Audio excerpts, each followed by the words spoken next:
Right, this evening, it's a little bit early, it's only 5 o'clock, and we are hoping to have a webinar for young people. And this is young people mostly around the ages of 9 to 15, but we have some younger. Hopefully we have some mums and dads as well. We have what I call some mum questions. I'm going to leave those till last. And I will, with your parents' permission, mention first names so that you know that I'm answering your question. Now, many questions are the same or similar, so we've grouped them into 5 areas. And the areas we have grouped them, and sorry, I need to keep looking this way because this is where the questions and the information is. We've grouped them pretty much into exercises, stretches, splints, spines, and standing. Now, the question that comes up over and over again is, why do I have to do physio? And the answer to that is, you don't have to do physio, but if you don't, you'll be a mess. And many, many years ago, I asked a doctor that I work with, a very famous doctor, and I said, how do we know that physiotherapy works? And his answer to me was, you look at the children who don't get any, from countries where there's no physios, and to be honest, you think you're badly done to, actually having no physio is worse. Okay, so why is physiotherapy important? You know better than I do, in spinal muscular atrophy, your muscles are weak. Now, everybody that tunes into this webinar will have different power. Some will be stronger, some will be much, much weaker, and it varies quite a lot. And basically, if you think that what is happening with your muscles is, if you think of the nerves as sending the impulses, but also think of it as the power. Think of it as a dimmer switch on a light bulb. So you can come into a room and put the light on, and you can turn it up and make it really, really bright. And you can turn the lighting down, a little bit of mood, a little bit of quiet, a little bit of evening, go to sleep, what mum might do before you go to sleep at night, turn the lights down a little bit in the bedroom. And that's a dimmer switch. And it's pretty much the same in SMA. In the normal situation, you've got lots of bright power getting through to the muscles, making them work. But the weaker you are, the less the power is getting through, and it's like the dimmer switch has turned the power down in your muscles so that they are weak.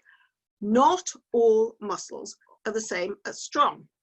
We know there are some very, very, very weak children, and they will say, oh, but I can't move. Well, all you have to do is wiggle your toes or blink your eyes or talk, and you know you have muscles that are working, because those are all controlled by muscles. Your speech is very much controlled by your face. You all should know that your tongue is a muscle, and there are very, very few children whose tongue is weak. And if you can open and close your eyes, well, that's muscles as well. Closing your eyes is actually just the muscles relaxing, a bit like breathing. And don't forget that breathing takes muscles too. So when we're talking about exercise, we're talking about breathing exercise as well. So physiotherapy is not just about exercise. Physiotherapy is helping you to make the very best use of the power that you have got, so that you can do the maximum number of things, that you can work to your best ability, rather than wasting the power that you've got, or allowing your joints to become so bent that they get in the way of some movements. Now, having bent joints is a big problem in SMA. It happens, and it happens because your muscles do not stretch as quickly as your bones grow. And that's where the word stretch came in. So we're going to talk first about exercise, but then we need to look at stretching. Stretching, this is important. Stretching should never, ever, ever hurt. And if it hurts, it's either somebody doing it badly, or it's you fighting. If you are doing the work, it cannot hurt, and we will come back to that. We're going to talk about splints because splints are a way of helping you to keep your joints straight. We're going to talk about spines because in SMA, every single child who cannot walk, and some of the type 3s who lose the ability to walk, will get curvature of the spine, scoliosis. You will get it. It's one of those things that happens in SMA because the muscles, and there are lots of them, the muscles around your spine cannot keep it up. The muscles actually in your spine are quite short, but there's lots and lots of bones in your spine. So having short muscles doesn't really matter. The problem is when they don't all work strongly, when some work more strongly on one side than the other, or when you want to sit up straight and your tummy muscles, which are long muscles, are not working. And again, we'll talk about the strong muscles and the weak muscles because that's important for your spine as well. And the other thing we'll talk about is standing, because that seems to be one of the battles that you often get into. Okay, let's take a breather and let's talk about battles. Many parents and children battle about physio. They fight over the stretchers. They disagree over standing frames and jackets. Every word that means a fight or a battle will come in somewhere. And this is pretty much directed at all of you who have ever fought with your mum and dad about doing physio, about doing stretchers, about doing splints, and you have won because you didn't do your stretchers, or you didn't wear your splints, or you wouldn't do your exercises, and you think you have won the battle. But what have you won? And you seriously need to think about what you have won. You have won the right to get weaker. You have won the right to get more stiff, bent joints, contractures, and you have won the right to have a more wiggly, squiggly spine. That is what you have won. So every battle you think you have won, you may have got your parents not to do what you don't want, but on the other hand, you have won nothing. Now I agree completely. No splint should hurt. No exercise should be too hard. And no stretches should hurt. But past that, it's your body, it's your function, it's your activity, it's your life, it's your muscles. Mum, dad, and your local physio cannot make them stronger. Only you can do that with their help. None of them can make your joints straighter without your help. And if you don't wear your splints, things will continue to get worse. Why? There's a disagreement in SMA. Is the condition getting worse all the time? I have been doing this a long time. I have seen thousands of people with SMA now. And I do not believe that at your age, under adult age, the disease gets worse. But you grow. And as your bones get longer and longer, your muscles don't always stretch as much as they should. And the only thing that your joints can do is bend. So if you've got a bone in your leg that's growing longer and the muscle here is tight and doesn't want to stretch, the only thing that it can do is bend to take the stretch off.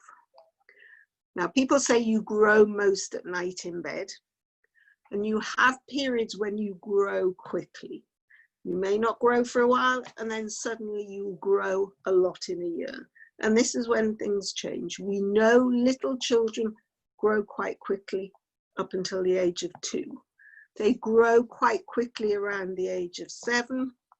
Girls start teenage around the age of 9. Sorry, mummies who thought teenage was teenage. Girls start teenage around the age of 9. Boys start teenage around the age of 13. Although girls start much earlier and can be much stroppier, they do at least get over it much earlier. Boys tend to stay as being teenagers until they're about 30 or 40, maybe longer. But things go wrong as you grow, and we can't stop you growing. So we have to try and keep you as straight as possible, as strong as possible, as functional as possible for as long as possible. We can't make miracles, and you can't expect for us to make things normal. It's not going to happen. But we now have drugs, muscle juice, which some of you will be getting via an injection in your spine. Some of you will be taking tablets or medicine, and some of you may have had an injection when you were littler, although that's possibly not true because most of the children who had the single injection were under 2 years old, and so probably aren't listening to this webinar unless they've got an older brother or sister who also has SMA. Now, I know there are type 3s who are not getting muscle juice, those who've lost ambulation for more than a year. I know that there are those of you who have had spinal surgery who may not be getting it yet because it's more complicated to put an injection into your back when you've got a fixed back. And there may be some of you who are not getting it for other reasons, but the majority of young people with SMA are now getting nusinersen, or what many of you are calling muscle juice. And exercise becomes even more important. Now let's look at some of the questions that you've asked around exercise. So Jake has asked, are there exercises that I can do to make my arms stronger? And if we start with arms, because Jake has asked, there are lots of exercises. And in fact, arms are one of the easier things to exercise because when you're sitting in a wheelchair, it's much harder to exercise your legs. Now, one of the other battles that we have is not with you, but it's with your mum and dad. And that is every time you say to them, sit me up, turn me over, all the different things you may ask them that you could try yourself. And some of you could actually do them with a little bit of effort. Then you are losing an opportunity to exercise, and getting yourself from lying to sitting is hard work, but it's really, really good arm exercise. And there are many things that you can do for your arms, but we have two problems. The first one is that a lot of what happens at your hands actually comes from your shoulders. People forget this because basically if you're trying to work your hand, the movement is coming from up here, from your shoulder. And a lot of the difficulty we have with our arms is weak shoulders. When you're sitting all day, you don't use your shoulders as much as you do when you're pushing yourself up from a chair, when you're pushing, when you're walking, when you're crawling, when you're doing things. One of the problems that we have really is how do we strengthen the shoulders? There are many ways to do it, but the problem is the arm may be extremely heavy. And if the arm is heavy, and you can't lift your shoulder, how can you exercise it? Unfortunately, it's not as hard as you think. So what we need to concentrate is not the hand, the shoulder, and a straight elbow. And the shoulder is the most mobile joint in the body. So if we start here, it goes up into flexion and back into extension. It comes out to the side and then twists a little bit to get round to the top and comes back down. It crosses over to the other side and it twists out and in, up behind your back, round behind your head. So there are a lot of movements at the shoulder. Some of them are easier than others. Having your arm down by your side and working your shoulder from there is obviously easier because you don't have to lift the weight of your arm. So, young man, you asked the question, Jake. You can start just by twisting in and out. Now, once we've got to twisting in and out, we can start going forwards and backwards. How are we going to do that? Well, we can do it by sliding. So we get our lap tray or our table or whatever we've got, and we put our arm on. Get back. We put our arm on our tray and we slide it. And that is working from your shoulder. So you're sliding in and out. And you can do it. You can slide forwards and backwards. And if you're feeling very brave, you can tip your lap tray up and you can push things up. So you've got your lap tray tipped and you can push upwards. And once you've pushed your arm up and down, then you can try rolling other things up and down. You could roll marbles up and down. You could roll a bottle up and down, an empty bottle, or fill the bottle with lentils or peas or beans or whatever you want to fill it with. Start with a little bottle, go to a bigger bottle, empty bottle if you need to. And ideally, when you're doing things, you're working both arms the same. Even if you have one stronger than the other, both arms need to work. So when you're doing your shoulder work, don't forget both arms.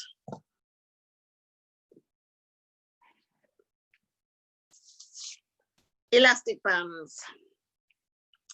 Lots and lots of things you can do with elastic bands. You can pull them apart. You can use them as slings.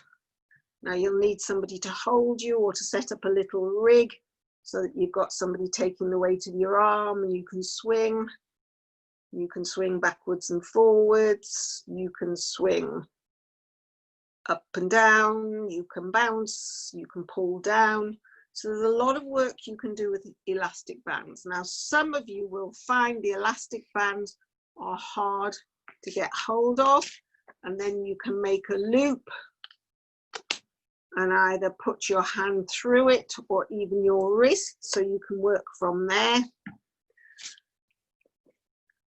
Or you can make a knot and hold the knot if that's easier. Sometimes it's easier to hold the knot than just hold the band. So you can do lots of things with bands. You can pull them, you can do archery style, you can do behind your back if you're sitting on your bed or on the floor. You can have it anchored and you can pull it to the side and across. You can tie it to your wheelchair and then there's no excuse. You can't say that you can't do your exercises. So that's a start. And then you can go on to a bit harder, like wrist weights, and do things with wrist weights on when you can lift a bit better. Don't forget, there is nothing to stop you doing arm exercises lying on your bed or on the floor. They don't all have to be in the wheelchair. You can do them in a swimming pool, or if you have a hot tub, you can be doing lots of stuff in a hot tub with your arms. Lots and lots of exercise. You can make wrist weights. You can make wrist weights. Think of that as a project for lockdown. Get an old sock, put some lentils or beans in, sew it up, and you've got something that you can make a wrist weight with a bit of Velcro. So you can have wrist weights and you can use the same ones for your ankles.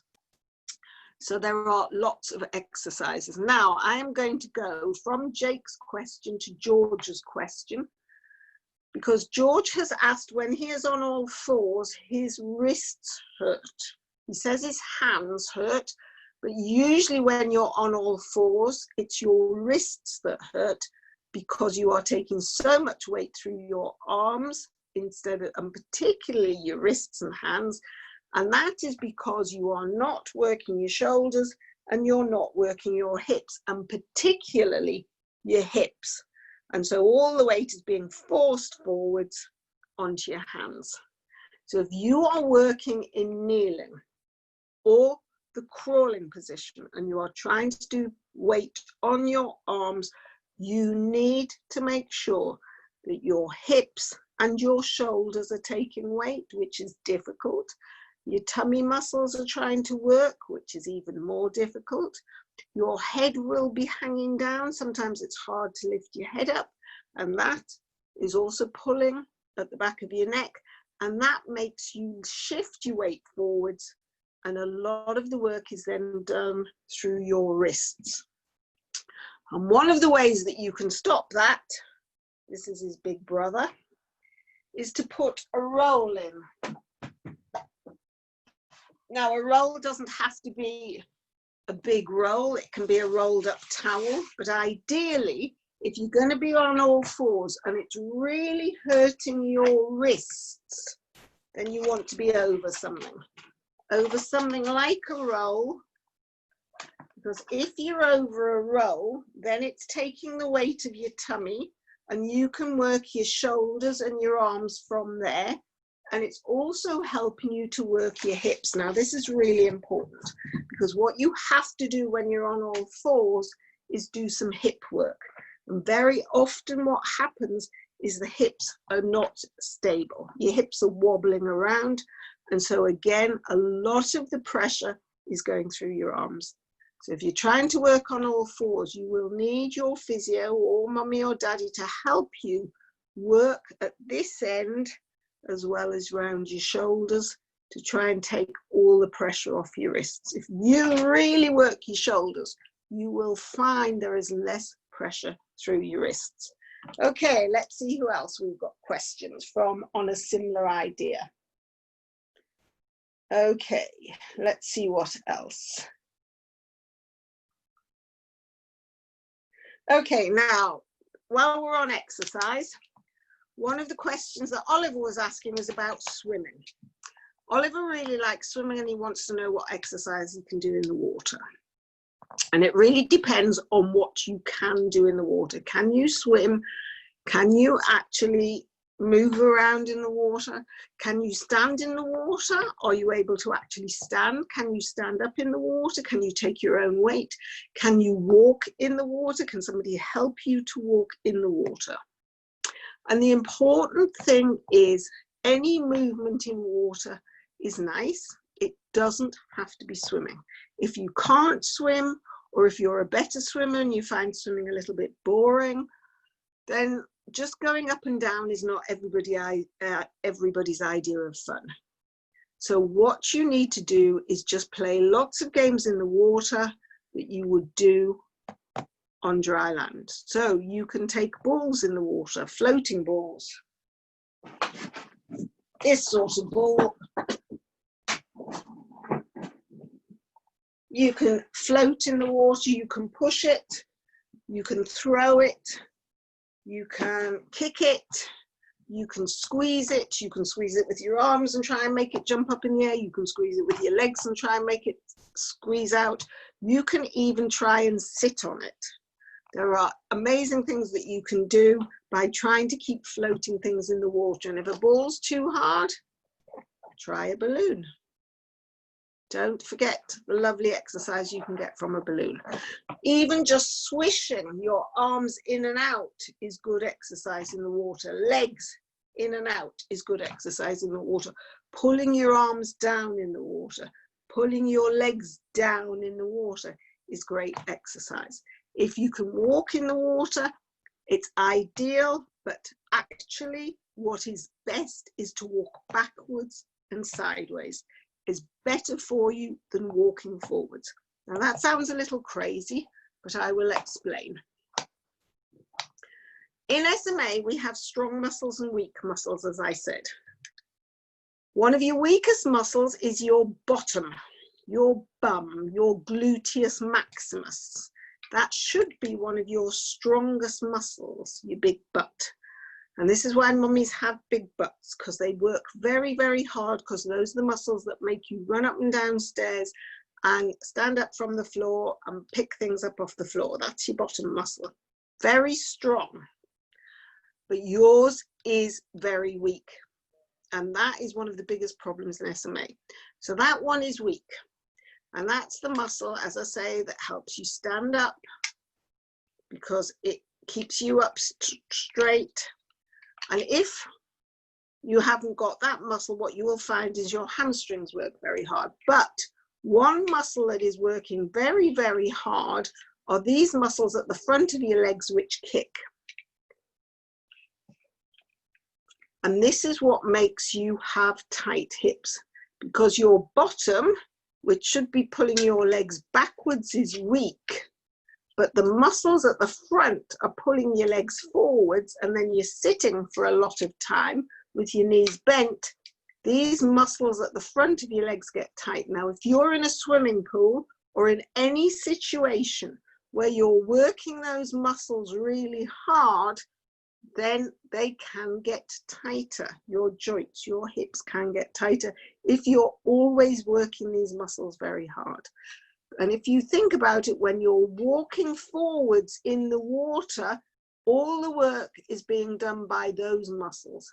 So if you walk backwards, this part of your hamstring and any bottom muscle that's still working will be working. And if you walk sideways, then the muscles at the sides of your hips will be working. And that's a nice one to work as well.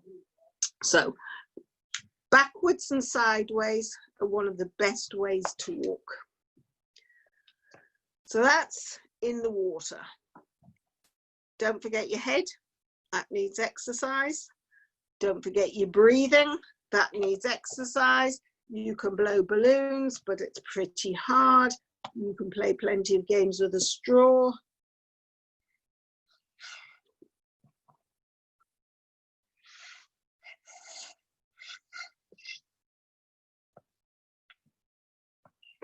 I'm not doing very well. These silicone straws are very hard, but you can play with cotton wool balls, you can play with makeup pads, you can play with peas, you can play blow football, you can have competitions where you're moving things into cups and out of cups. I'm normally better than that. I'm not doing very well with that today. But these are all games that you can play, and swimming is nice exercise for your breathing for two reasons. Firstly, if you swim under the water, it's great. All that breath holding and exercise is good, but the pressure of the water, even if you're in the water, you're standing in the water or lying in the water, your breathing muscles have to work a bit harder against the water, and that's a lovely exercise as well. So, Marnie, have we got any questions coming in? Yes, we've got one from George, who says, yeah. Legs won't move to crawl. How does he get them to crawl? Okay, the legs don't move to crawl, and that's again because when you move, if you think about crawling, you've got 4 points, 2 arms and 2 legs. What has to happen is you move one arm forward, one leg forward. Now, when you want to move your leg, if you think about it, you have to lift your bottom on that side to move your leg. It's the same when we're walking. To move one leg, we have to put the weight on the other leg. We can't move that leg if we're standing. So if we want to move this leg, we have to shift onto that leg to bring this one forward. And it's the same with crawling.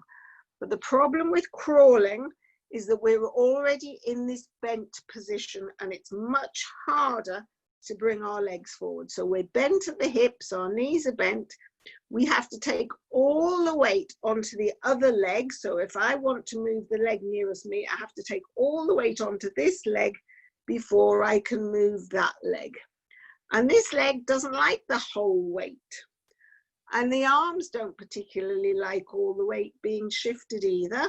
And not only that, but I need somehow to be able to get my knee forwards.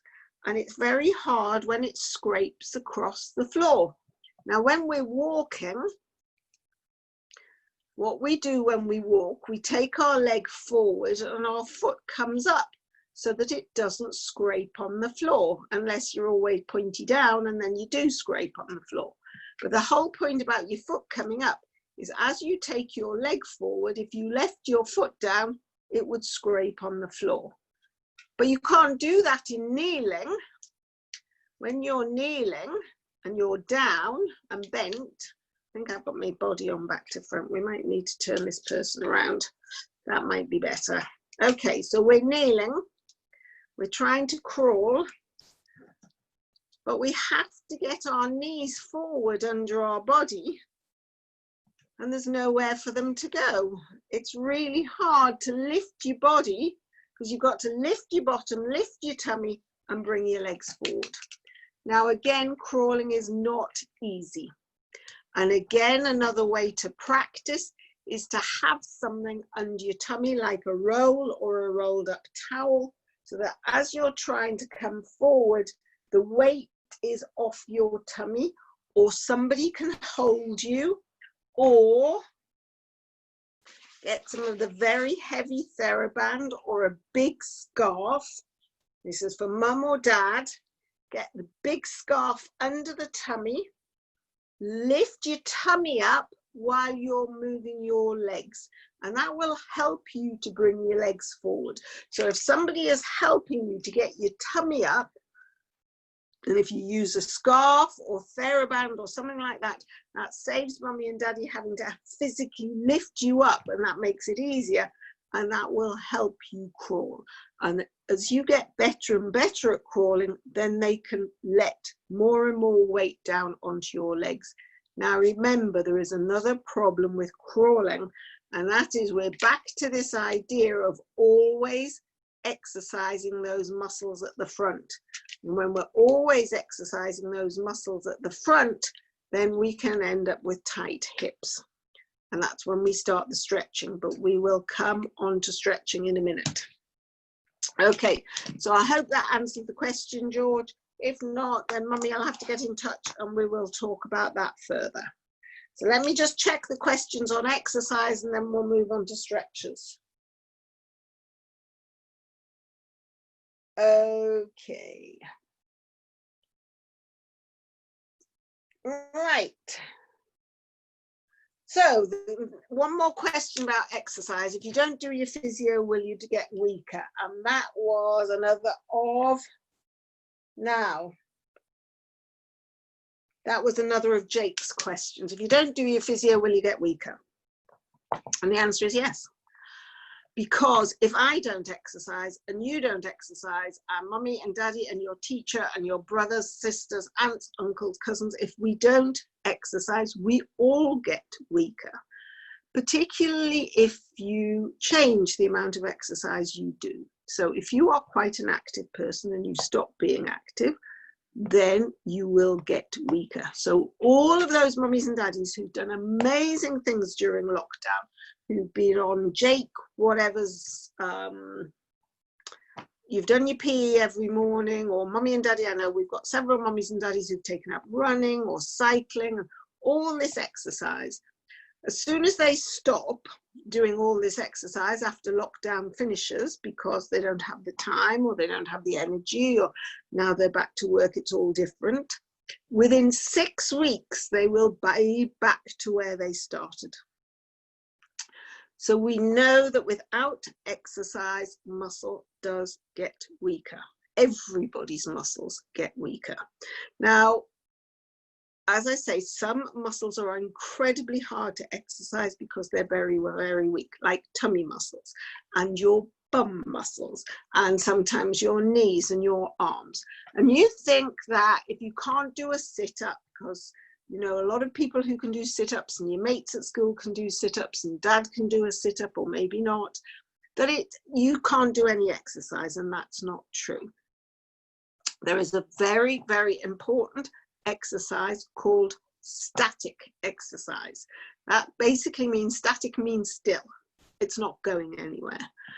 Imagine you were trying to push a broken down bus. Even if your mum and dad tried to push a broken down bus or a lorry, they would push very, very hard, and it's unlikely the bus would move. But it doesn't mean they're not working hard, or you are not working hard. So you can be pushing against something without actually moving. You can be pulling your elastic bands and they don't stretch. But if you are putting effort in, if you can feel yourself working, then you are getting exercise. Your muscles are getting static exercise, and that is really good. And that is how you work your weakest muscles, particularly your tummy muscles, your butt muscles, some of your knee muscles, some of your head muscles, particularly the ones that lift you up. You may not be able to lift your head, but that doesn't stop you trying, because by trying, you are still getting static exercise. And these are all the important things that you need to do. Even if you push, if you're sitting with your arms on the armrests of your chair and you push down really hard, as though you're trying to push the armrests right down, you are still getting static exercise for your shoulder. Push your head back into your headrest really hard, really, really hard. That is still static muscle work. And if you push really hard, you'll find your shoulders are working as well. It's like opening a jar. Now, I know that many of you cannot open jars or Coca-Cola bottles or whatever, but you think of what happens when you try. If you try and open a Coca-Cola bottle, or if you watch mum and dad opening a stiff jar, the face starts working. You know how people screw their face up when they're opening something or working really hard. Why?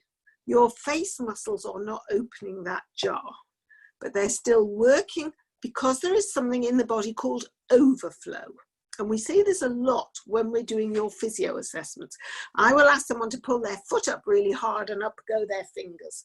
Why are their fingers working? It's not pulling their foot up really hard, because the body tries to bring in every possible muscle it can to help the movement. And that overflow into other muscles is a really nice thing that helps to exercise other muscles as well. So the harder you work, the more muscles will be working. Even though you're not trying to work your face muscles or your hand muscles or whatever, they will still be working. So you can get extra exercise the harder you work. Okay, so we are now on to stretches. Let's have a look. Okay, now there's one of the things that Jake says, will all physio make me stronger?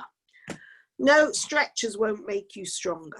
We know stretches won't make you stronger. We also know that stretches by themselves, actually, and listen before you start jumping up and down and saying, Marion says stretches are a waste of time. Passive stretching, the one where mummy and daddy are doing all the work. So, mummy and daddy are doing up, down, up, down, up, down, or your foot up, down, or your hands stretch, or your neck stretch, or your tummy stretch, or your back stretch, or your shoulders. Mummy and daddy are doing all these lovely stretches. They are getting the exercise. You are having a little bit of stretch.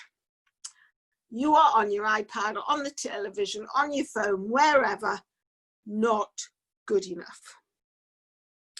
When you are having stretches, you need to be working for lots and lots of reasons. Firstly, when you are having your stretches, knees, feet, hips, elbows, forearms, that's hand up, which you should be doing. Hips, forearms, knees, feet, elbows. A few of you will need your necks working as well. You need to be doing work, like it or not. This is as important, if not more important than exercise. You need to be working during stretching. Stretching is not something that happens to you. So stretching is something you help. Stretching is something you do. The person doing the work should be you. Not mum or dad, not the physio. You. Let's go back to what we said before. Stretches should never hurt. There is no excuse for painful stretches. Two things make stretches hurt. Firstly, fighting.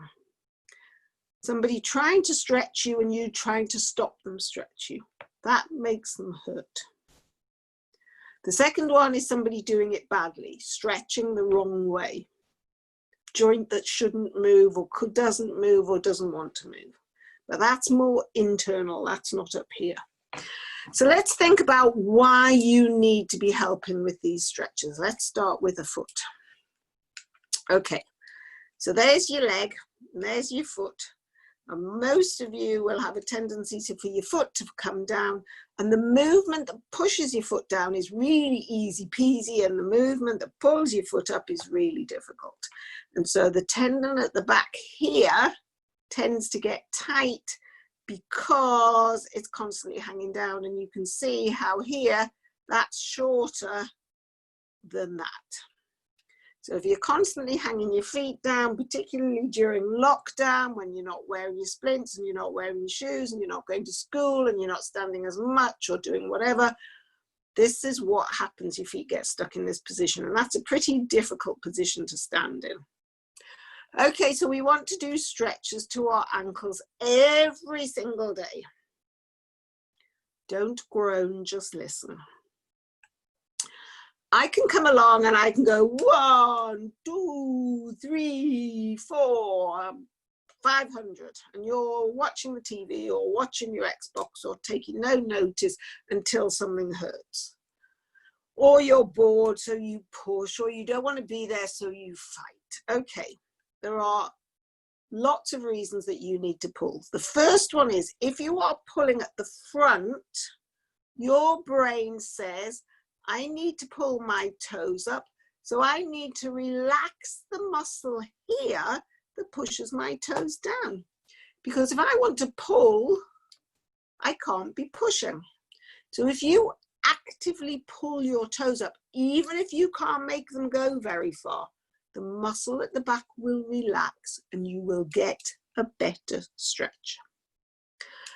Next reason, and the most important reason, if you are pulling your very, very hardest so that mommy, daddy, or the physio, or your assistant in school, or the physio assistant is not pushing, you're pulling, then you're not going to get hurt because it's you doing the work. And the third reason you should be pulling is because these muscles at the front don't get an awful lot of exercise. You're not walking, so you're not pulling your foot up. Your foot's hanging down most of the time, so you're not pulling your foot up. So if you're pulling, this muscle at the front is getting some exercise, which again helps to stop it getting stuck in that position. So 3 very good reasons why you should be helping. Okay, but it's boring. Agreed. I agree, it's boring. So you have to find a way of not making it boring. So we count to 10. Think of some interesting ways to count to 10. Think of 10 fast cars. Think of 10 pizza toppings. Think of 10 wild animals. Count in foreign languages. Do your maths times tables. You could be doing part of your schoolwork while you are doing your stretches. Use your imagination. Think of how you can make it more interesting. Don't complain it's boring. Make it more interesting yourself. As I say, you could do your times table. Yeah, we know that's boring, but actually times tables are quite useful when you're grown up and old like me, and you can remember that 7 9s are 63 and 8 8s are 64, and all those things that we had to learn off by heart as children doesn't actually come in that difficult. I even found myself multiplying by 15 the other day. Don't ask me why, I have no idea, but I was doing it. And 16 and 18, must be mad. So stretches every day, feet, knees, hips, elbows, forearms, if they are even the tiniest little bit tight. If they are bendy, and we know some of you are very bendy, then you don't need to do it. If your hands turn around so far they can almost twist off, if your knees and your elbows go so straight, they almost look as though they're going the wrong way, which some people do, then you don't need to stretch them. That's fine. But if your hips are tight, and I would say probably 90% of you have tight hips, a lot of you will have some difficulty turning your hand palm upwards, and some of you will have tight knees, tight feet, tight elbows. Whatever's tight, even a tiny bit tight, needs work. Those are stretches. You can do more stretching through standing and positioning. You can do stretches over a therapy ball or a peanut. You can do stretches in the hot tub or the hydro pool. There are many ways you can do stretches. Now, you cannot stretch in splints, but we will come on to that. That is stretches. I don't think there was any more questions about stretches unless anything's come in, Marnie. We've got one just asking how often this should be done. Okay, was that a mum question, did you say? Yeah. Okay, this is a mum question. How often should stretches be done? At least once a day. Do I get time off for good behaviour? Possibly, but hip stretches, one of the most important, hips and feet should be done every day. Now, the best way to stretch hips is over the edge of a bed, is lying down, and so first thing in the morning or last thing at night makes it easy. With little ease, if this is a mum question, nappy change time or change time, one leg up, one leg down. Now ideally this leg is hanging over the edge of the bed, that leg is up, that leg is down, and so the best place to do that is on the bed. It can be done on the settee. I've got a better, where's my doll gone? Oh, she's hiding here. Okay, so again, when you are doing hip stretches, she is a doll. Okay, we want one leg up, one leg down. So it's one leg up, and if you've got a very cooperative or strong child, they can help, and this leg is going down. Now again, they need to push. They need to push this leg down to the floor. This is the hip that's being stretched. This one is flattening the pelvis. This one is being stretched across the front. Now, you can put something under here, like a whoopee cushion or a balloon, or you can put something under the foot if you can get the bed low enough, the cat, the little brother. I don't mind who you squash, but if you're in bed, just a couple of minutes each side, twice a day. So that's hips. Easiest place to do them is in bed. You can stretch knees, you can stretch feet by standing, you can, but ideally everything should have a good stretch once a day, every day. Christmas Day, Easter Monday, doesn't matter which day. Any more questions on stretches? We've got one from Elsie who says, yep. How do you do elbow stretches? Okay, now elbow stretches, the thing about elbow stretches is that elbows come in two parts. Elbows join your upper arm with your bottom arm, so your elbow's in the middle there. And what you can do is you can bend your elbow with your hand that way, and you can bend your elbow with your hand that way. So you can do it either way. But you need, when you stretch your elbow, to have your hand that way, because all the muscles that cross your elbow that turn your hand will stretch when your elbow is hand up. The best way to stretch your elbow is straight out, hand up. The forearm, the bit from your elbow to your wrist, is very, very complicated. The ability to turn our hand over like monkeys, and the thumb grip is one of the things that other animals do not do. So you do not turn your hand up and up. You don't see horses turning their hooves over. You don't see dogs turning their paws over. So this is a very complex movement. You have two bones in your arm between your elbow and your wrist. And what happens is these two bones, one runs on the outside, one runs on the thumb side. So your radius runs on the thumb side. I know you're not really interested particularly, but what's important is that they roll as you turn your hand, one rolls over the other. So if I am here, my radius, the one on my thumb side, you can see my thumb's on the top, the bone on my thumb side is rolling over the other bone. In between those two bones, there's a very, very tight piece of, actually it's collagen, but don't worry about it. It's a bit like elastic, like this.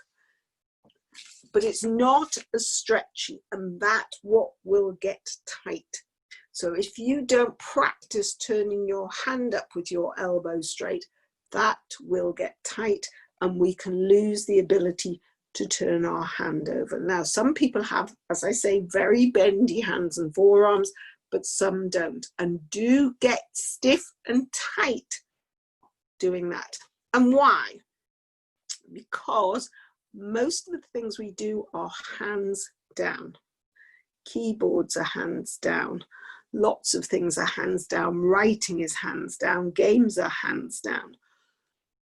Xboxes are what we call mid position. Controllers, phones, they're all in mid position. But it's very rare that you're doing things hand upwards. But if we didn't need that movement, it wouldn't exist. Animals don't have it. We do. There must be a reason we have that movement. We need to try and keep it. There are things that you can do. There are games you can play. Playing cards, turning them over.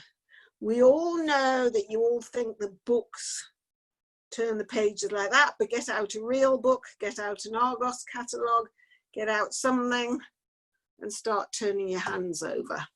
Backwards arm wrestling. What's backwards? Forwards arm wrestling is that way so that the other person's hand is there. Backwards arm wrestling is that way and you're pushing that way. That's a lovely way of exercising your arm and shoulders. Great work. Okay. Anything else on the stretching front, Marnie?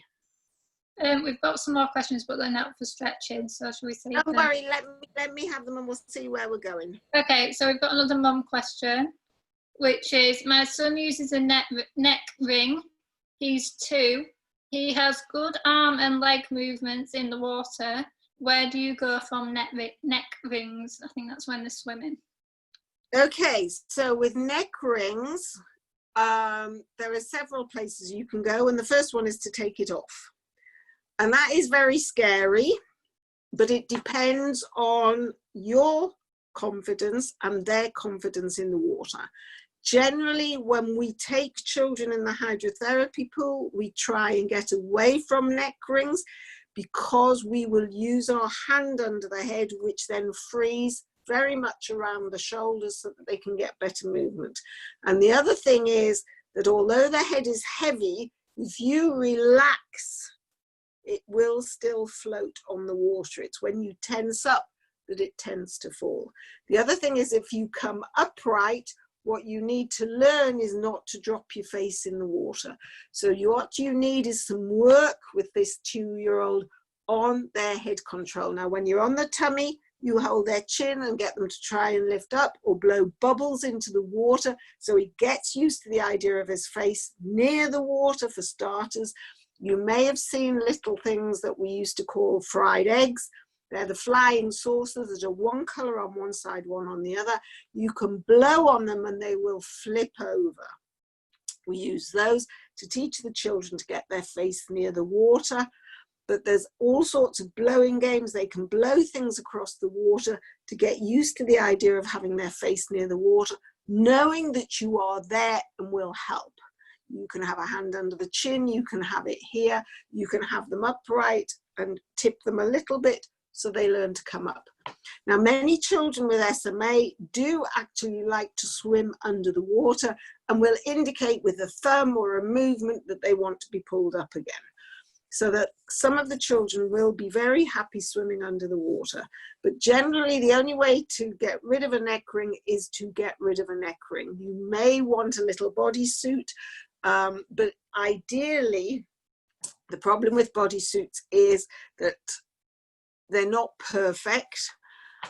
Ideally, if you've had a neck ring and their arms are free, try and take the neck ring away and work without it for some of the time in the water. You can have it for some of the time. You can try a bodysuit. You can try one of the neoprene type suits, or the play suits might have a little bit more buoyancy. But generally, we try and get away from as much equipment as possible. Okay. Yeah, we've got another one. So my son is 13 and 15 stone. At the Spinal assessment, the physio told us to stop walking unaided, as his body is at its limit due to his size, and she's scared he'll fall and break a bone. Do I keep him walking using his crutch for now? Okay, there's something that we've missed here. And that's, what does he want? Now, if he is walking, we have to also think, is he on Spinraza?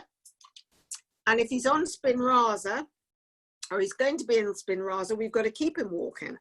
Because if this is a child in England, we know that if they lose the ability to walk, they will only get Spinraza for a year if they do not regain the ability to walk.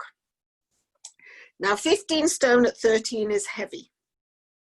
And you appreciate that, because otherwise you wouldn't have told me. And while heavy is difficult, if he stops walking, which is less exercise, he's only going to get heavier.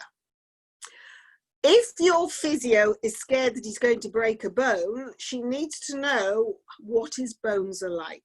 Firstly, do you have regular DEXA scans to check his bones? Are his bones weak? The other thing is, he may well break a bone if he falls, but we also have to think, if he falls, can he get up? Because at 15 stone, that is a lot of child to get up. So that is quite difficult. There are many, many things to consider. But I think the most important thing to think of is, if this is an English child, and I have to say England because the rules are different in different parts of the country about Spinraza, we need to keep that young man walking one way or another, be it with a K-walker, with crutches, with Kyphosis, any way we can, even with a walking sling if that's a possibility. But if you stop walking, you're going to get two problems. His bones are going to get weaker and he is going to get heavier. So one way or another, that young man has to keep walking. He has to try and lose a bit of weight. I know it is not easy. That's a very easy thing for someone to say. Believe me, I have been there, done that. And I battle with my weight the whole time. I lost a lot of weight about 10 years ago, and I am still battling to keep it off. So I know it is not easy, but it will be harder if he's not doing any walking at all. Okay, we've had lots of mum questions. Let's go to some children questions. The next set of questions are all about splints, what you really don't like. Okay, so Cameron, who is not the only one, wants to know the benefit of a back brace. Elsie, what will happen if I don't wear my spinal jacket?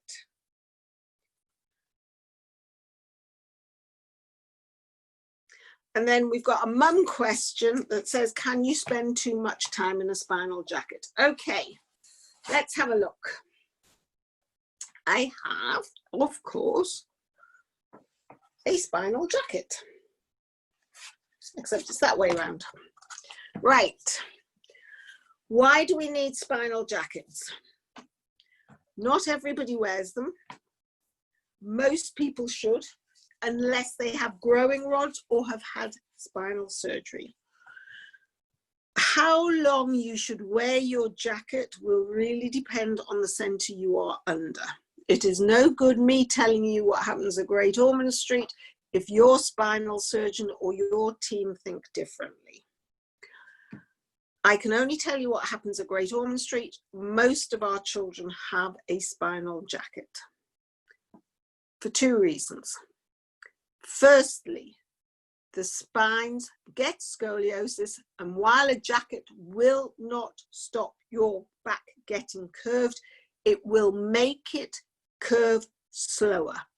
So it will stay straighter for longer, it will be more flexible, and it means that if you need spinal surgery, the result will be better, and also it may be possible to make the spinal surgery later.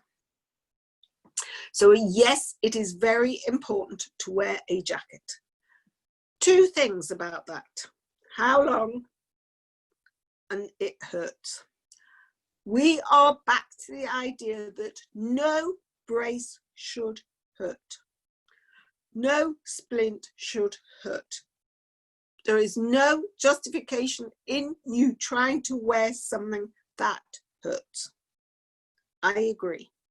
And if it hurts and it makes red marks, then it has to go back and back and back until it stops hurting.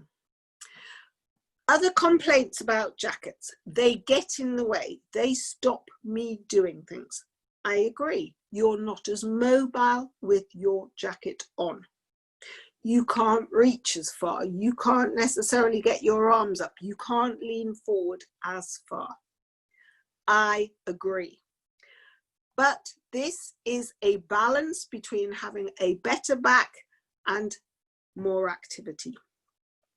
At Great Ormond Street, and that's all I can say, we don't wear our jackets all day and night. We do not wear them to sleep. We do not believe that you need to wear them to sleep, but that is our unit, and that is what the neuromuscular team and the spinal team agree together, because we have joint clinics. So we do not believe in what they call 23 hours a day jacket. Usually it can come off for bath and a bit of exercise. We believe in 6 to 8 hours a day, depending on the amount of curve, the age, and the difficulties of each individual situation. When you say it gets in the way, if it gets in the way and you're active and you're busy and you're trying to do your work, or you're trying to dance, or you're trying to do things, then maybe that's the time not to have it on. What we say: wear your jacket when you're less active, when you're on your Xbox, when you're sitting in a car for long periods. If you're sitting in your wheelchair doing not a lot, not at school, not active, and we don't count an Xbox as active, sorry, it's not. TV is not. Watching a film is not active. Active is moving, active is physio, active is in the pool, active is rolling around in bed or going for a shower or having a dunk in the bath. Sitting, slobbing is not active. You need your jacket on. When you are tired and you slop, if you are one of these people who gets out of their wheelchair and sits in the corner of the settee and slops, get your jacket on. Now, there are children who will say that wearing their jacket makes them fall to one side. And actually, that's probably not true. The problem is when you are not wearing your jacket, you are falling to one side. You are using one bum cheek more than the other. Most of you will sit more on one bum cheek than the other. What the jacket is doing is then bringing you back where you are sitting on both bum cheeks, and that's important. If your jacket is pushing you more to one side or pushing you too far over the other side, then it needs adjusting. It should be bringing you to the middle where you are sitting equally on both bum cheeks. And if you're not sure, get someone to stick their hands under your bum cheeks and see how much you're squishing on both sides. But when you sit without your jacket and you're falling this way and your jacket brings you that way, you feel as though you're being pushed too far. And that's why you feel as though you're falling over. You need to sit and look in a mirror, a long mirror, so that you can see what is happening to you. And you may just need to get used to it and adjust a bit, because if your jacket is making you sit what we think is straighter, then that's important. But if you sit more on one bum cheek and your jacket's moving you till you feel you're being pushed over, then you need to work with it to try and straighten up, as we see straight. That's what you see as straight. This is what we see as straight. So that is a problem with braces. Okay, next important thing about spinal jackets, when I get it the right way up. Tummy holes. Everybody with SMA should have a tummy hole in their jacket. Very important to help you breathe. And in fact, now at Great Ormond Street, almost all our jackets, SMA, not SMA, have tummy holes because it makes wearing them more comfortable. If you find your jacket rides up, there are several reasons for that. The first is it's not tied tight enough and it rides up. The second is you are sitting in your wheelchair, somebody has loosened the straps because you're eating or you just want a little bit of time to rest, and then ties the straps up again and you're still sitting, then you will have slopped into your jacket when the straps were open, and tying them up, you've got to be lying down to do it properly.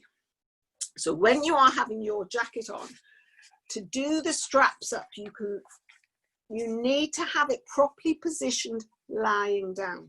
So in theory, if you take your jacket off, you put it back on lying down. If you have the straps undone, you really need to be lying down to do them up again.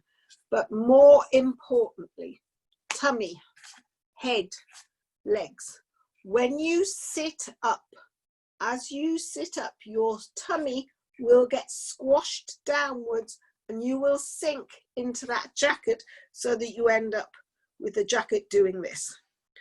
When you sit up, but more importantly, when you are sat up, you should sit up with your knees bent and bring your tummy up there, because if you do that, it stops your tummy squashing downwards and you falling inside the jacket. So listen to this and tell mummy and daddy that this is what they should be doing. When you sit up with your jacket on, your knees should be bent and you come up in one piece, and then you are in a better position in your jacket. Now, also, what you will see on the jacket is it has a little waist here, or it shouldn't look straight up and down. It should have a little waist here, and that waist sits on, that is just at the top of your pelvis, and that needs to be in the right place, pulled right down, not making marks on the top of your pelvis. It should be comfortable, but that's where it should be. Now, we know that in different centres there are back opening jackets, there are two-piece jackets, so they are different, and you have to go with what the people who make them say. But they need to be comfortable, they need to be functional, and they need to sit you straight. Do you need to wear it? Yes, you do. How long do you need to wear it? That will depend on your doctor. And so you need to think about how it works. But if it's on properly, if it fits properly, and it's a good jacket, it shouldn't get in the way too much of your function. Okay, so that's jackets. Other splints. Night splints, foot splints, day splints, whatever splints. This is a foot splint. I'm assuming this came from a boy. I know it did. A foot splint that you wear in bed at night will have a long foot. It should go to the end of your toes. It may or may not have holes at the back to make it a bit less sweaty. It will not be lined because they can get sweaty and smelly, just some padding where you need some soft bits. You do not need them to be completely lined. You can wear a sock, or a sock with the toes cut off, or something nice inside. The stuff that perhaps when they make them, they put stuff on, presuming they made them for you, which they should have done. In our unit, we have a tiny little hole in the bottom. You can just see that there. That is not for the sweat to drip out, although some of you may think it is. That is to make sure your heel's right in. Now, obviously, if you can't get your foot into that position, but your foot points down a little bit, they may have made your splints point down a little bit. You notice some of you will have those splints with the straps across here. They're stretching splints. We don't particularly like them, and certainly not in bed at night. They're not comfortable. Don't want to wear your splints all night. Don't like 2 splints, give you cramp, lots of excuses. They're too hot, you don't like them, whatever. We've heard every excuse there possibly is. And I accept that if they keep you awake at night, that is not the idea of the splints. That is difficult. And I accept that being awake all night is not fun. And the fact that then mummy or daddy or both of them are awake all night is not fun either. So we have to find a way of getting you to wear your splints as long as possible. And again, while you're in lockdown and you're not doing as much, you could be wearing these splints during the day instead of at night. You could wear 1 splint on 1 foot and then the other splint the next night, if that helps you better rolling in bed. So you could wear 1. You could wear them for the first 3 hours and then take them off. 3 hours is still better than nothing. So there are ways of working this out. If they're comfortable, they're not rubbing, they're not too tight, they're not too sweaty because you're wearing a cotton sock inside. There are ways around it. And why do we wear them? Because to stop your foot pointing down at night in bed. It's not going to stretch you, but it's going to hold you in a nice position for as long as possible in bed at night. Helps stop those feet pointing down. Now I know there are many girls with SMA who have pointy down feet, who are very lucky and go to New Look and get the most amazing 6-inch heels and really don't mind that their feet are pointing down. But for those of you who stand, or the boys who don't want New Look 6-inch pointy heels, or for those of you who are trying to do some walking, be it in Kyphosis or keep walking, pointy feet are not helpful, because although they may help you walk, they do not help you balance and they do not help you stand still. So we don't want pointy down feet, and we certainly don't want pointy feet that twist, because pointy feet that twist end up being very painful, uncomfortable feet.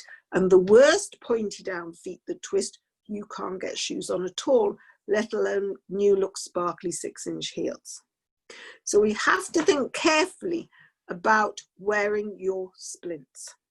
Don't want to wear them at night, think about wearing them during the day. And the last splint I'm going to talk to you about are these things. And this is a Kypho.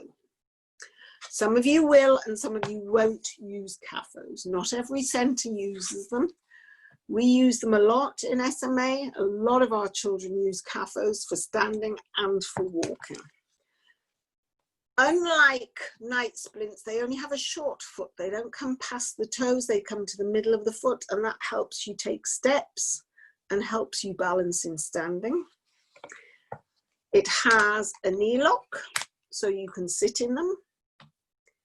It only has 1 bar for the smaller children. You have to be pretty much a teenager to have 2 bars. And the reason there is only 1 bar is because this, excuse me, allergies. This solid knee section is actually slightly twisted towards the middle. And the reason that happens is because a lot of children and teenagers and adults with SMA have what we call knock knees. Their knees point inwards, and that is to help stop that. And then the top section has this funny little lip on the back, and that's actually for sitting on, and that supports your bottom and helps you stand upright. Now, Kyphos can be worn by children with tight hips and knees, but there is a limit to how tight you can be at the hips, knees and ankles before you can stand safely and sensibly in these. And if you're very tight, then you may not be able to stand, or your best option may be a standing frame. And we will talk about standing frames when we've asked Marnie if there's any more questions. Yes, we've had a few through. This is a mummy question. Our ortho doctor suggested 8 plates for knock knees. Any thoughts?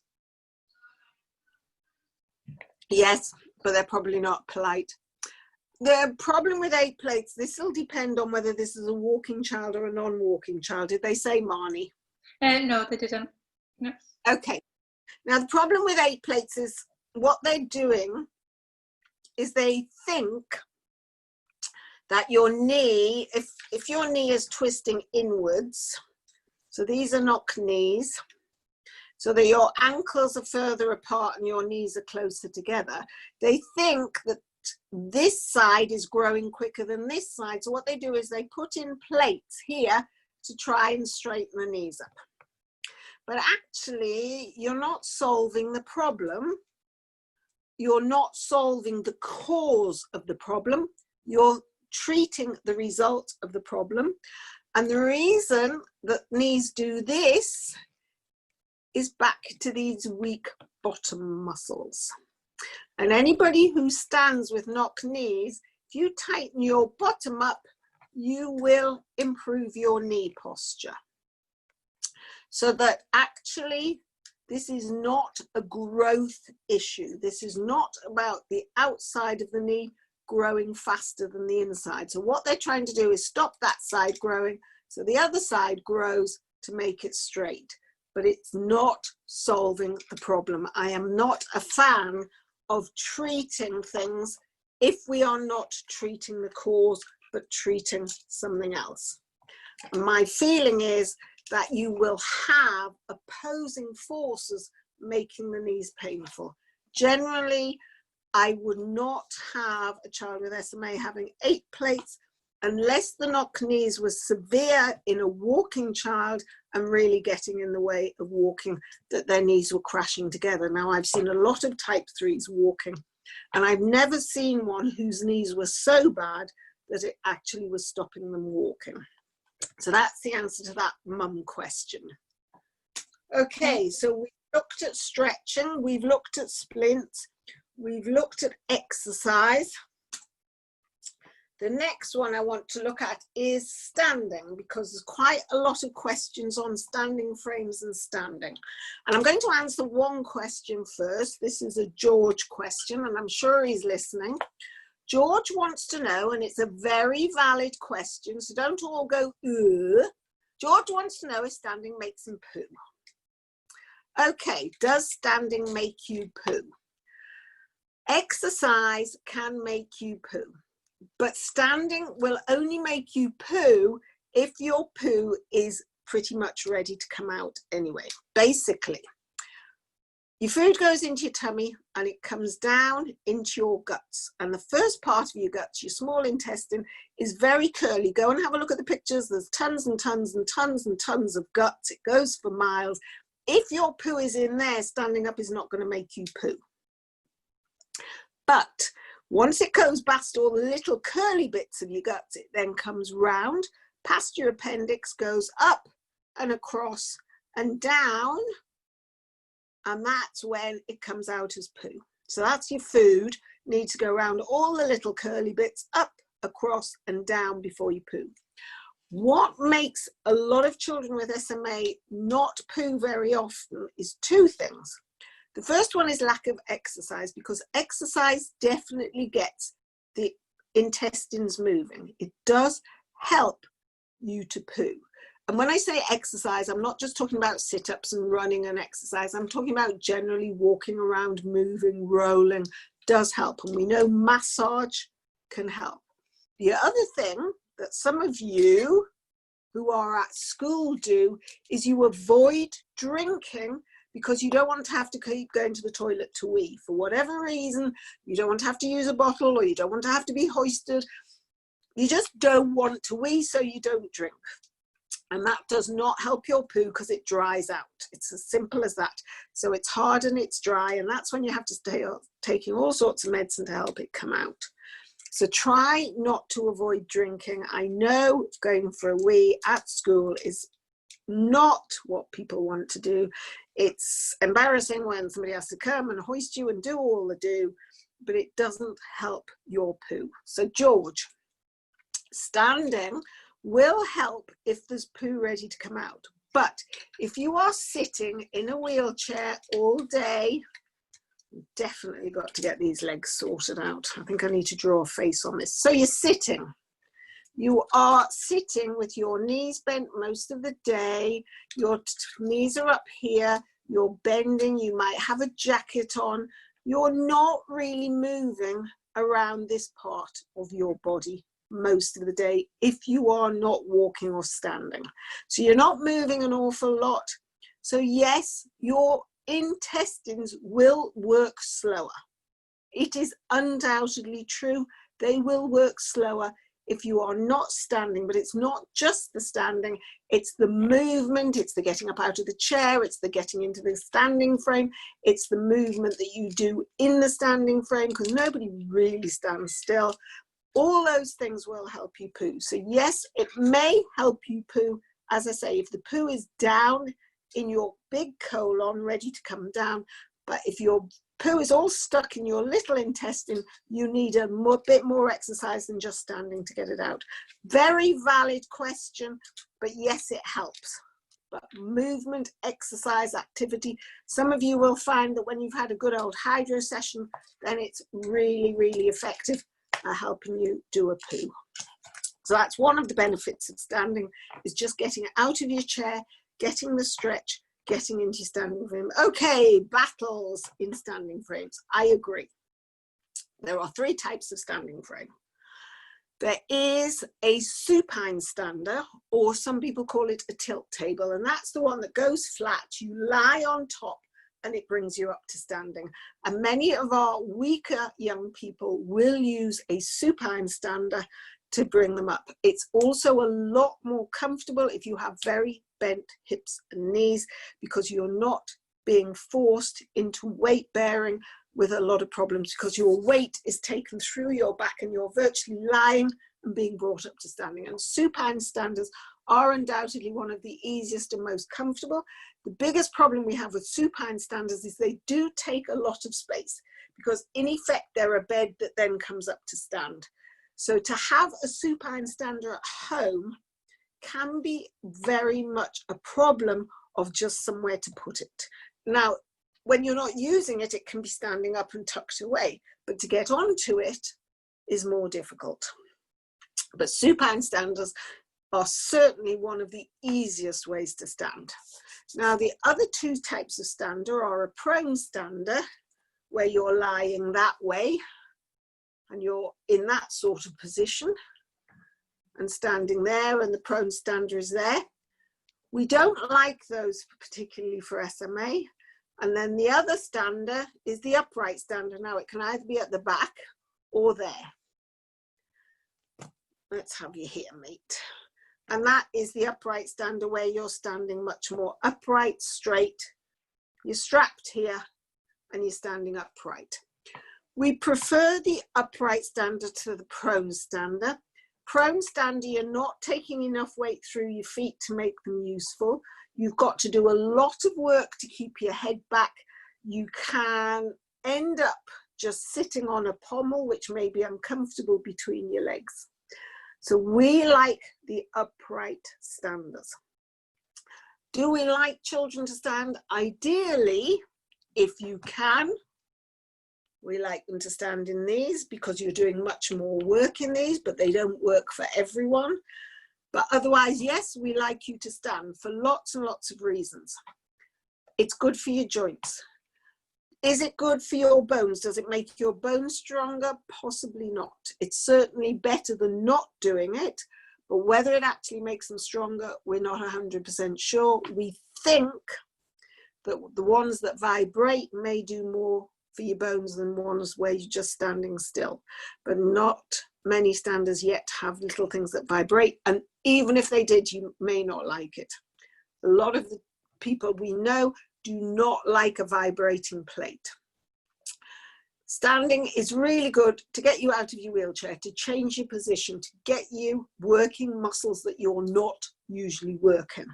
Really important to change your weight bearing, to change your spine, to change the position of your spine. But if when you are standing, your back is hurting or your knees are hurting or you're taking too much pressure, you really do need to look very carefully at how useful standing is. If it's painful, if it makes you dizzy, if it makes your feet hurt, particularly when you come out, if it makes your toes go all white and purple and hurt, we need to look at standing very, very carefully as to whether it is useful. But ideally, yes, we want everyone standing.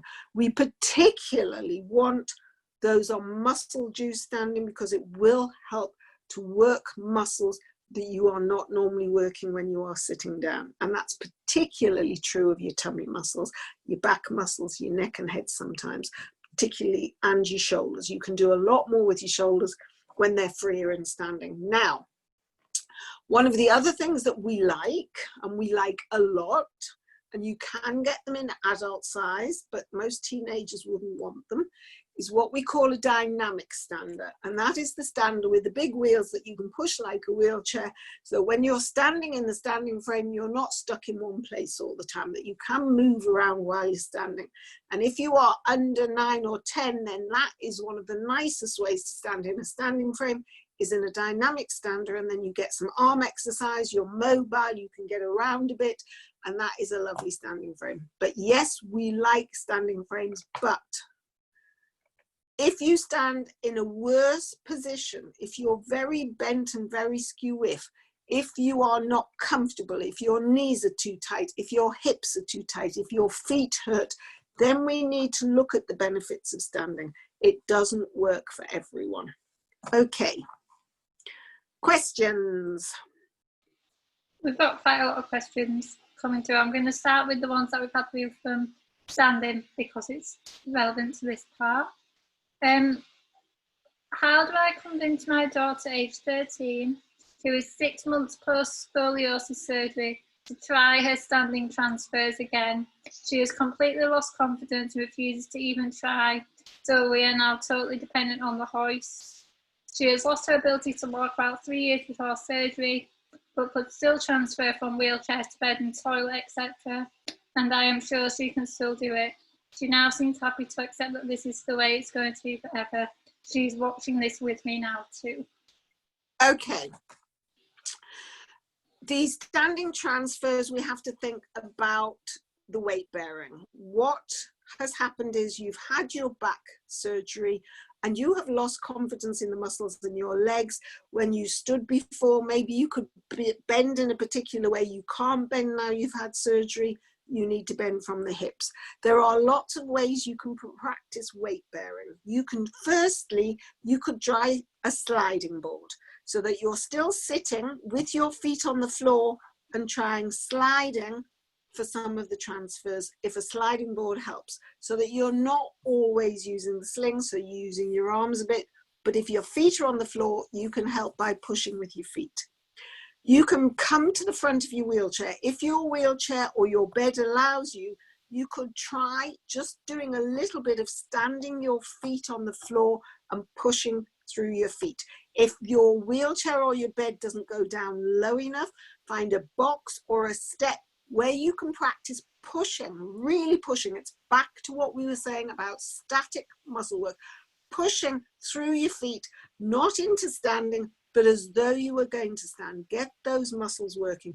You have lost confidence in your legs. And the other thing that would be really, really useful for you, not in lockdown, unfortunately, is to get standing in the water in a hydro pool or a swimming pool. This is where you will probably get this back, and you need to practice that. It's not necessarily true that you won't get it back. Your muscles haven't disappeared, they're just extremely weak, and you have no confidence in them. It can be done. I honestly think it can be done. It's got to be done regularly. You've got to practice this day in, day out. getting those legs stronger, practice taking a little bit of weight, practice as soon as you can, if you can get back in the water or in a hot tub, doing the standing, give it a go, you never know. But if you can get back and do some of these standing transfers when these drugs come now, one of the big problems for you is you will not get Spinraza from the way that NICE have agreed it. But we don't know that that's not going to change. We don't know that risdiplam is not going to be available for more people. We don't know what other drugs are coming. And there are other drugs coming. It's not just about these drugs. There are companies working on other drugs. So we need to think about the better we are when these drugs happen, the more you're going to get out of them. But don't ever think that anything's impossible. I know a young lady, or she's not young, she's in her early 40s, late 30s now, who wanted to go back to standing. She got a standing sling. That's another thing you could do. Get a standing sling and start walking around in a standing sling. We have several people who are now playing football, doing all sorts of activities and things in standing slings. So get onto your OT or your physio, get a standing sling. You may be able to do a little bit of wandering around in a standing sling. Lots of ways to get back doing some standing transfers. Okay, how does that answer? Great, yeah. We've got another one from Elsie who asks, why does she get pins and needles in her feet when she stands in her frame? Okay, we have quite a few children who get pins and needles in their feet. Some of them get them while they're actually standing. Some of them get them when they come out. If they get them when they come out, this is possibly because they've been in so tight that when you come out, it's like any joint that's been restricted. When they get them in there, that's often because their contractures are not being managed in the standing frame. So if your feet or your knees or your hips are quite bent and you're being pushed in the standing frame and you're in quite a bent position instead of straight, you may well find that you are getting pins and needles because of the restriction that's happening.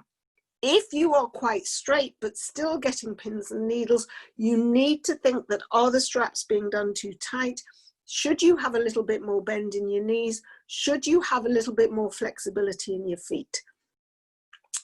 Pins and needles is not comfortable, and some of them are some children get it quite severely. So you need to look at how the straps are done, the angles that they're set at. Is it that you are too bent? Is the standing frame too straight? One of the big problems that we have, and this is directed at you children, is that a lot of equipment that you are given, a lot of splints that are not made for you, your standing frames, your wheelchairs, they are not built for you. They are built for everybody, and you are sort of jiggled around to fit. You may get a bit of extra cushion, you may get a bit of change here or there, but generally you have to fit what you are given instead of that fitting you.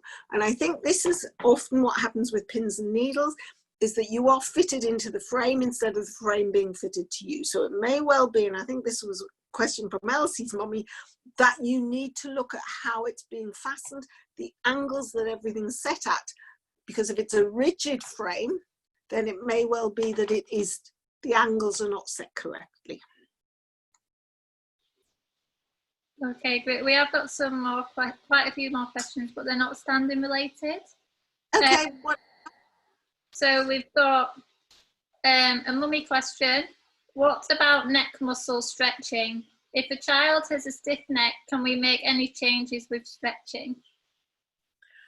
Again, we have to make this active stretching, but yes, we do something, and it's very successful with SMA, something called PNF.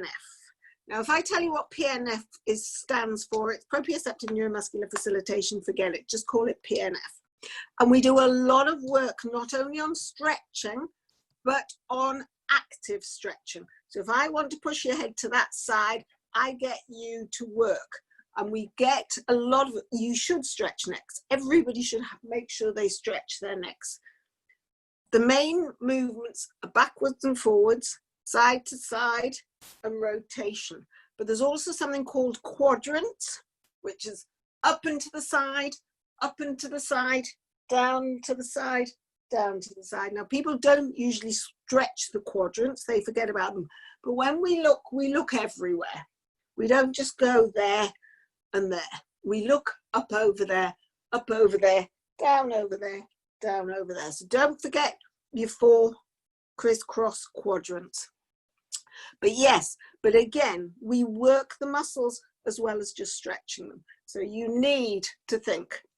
One of the problems that we have with necks is that when you tip to the side, so I'm tipping now to my right, it's usual that my head turns to the left. And when I tip to the left, my head turns to the right. And that's this muscle here. You can see it. It's called sternomastoid. This one. That's the one that gets tight, and that's the one that needs stretching.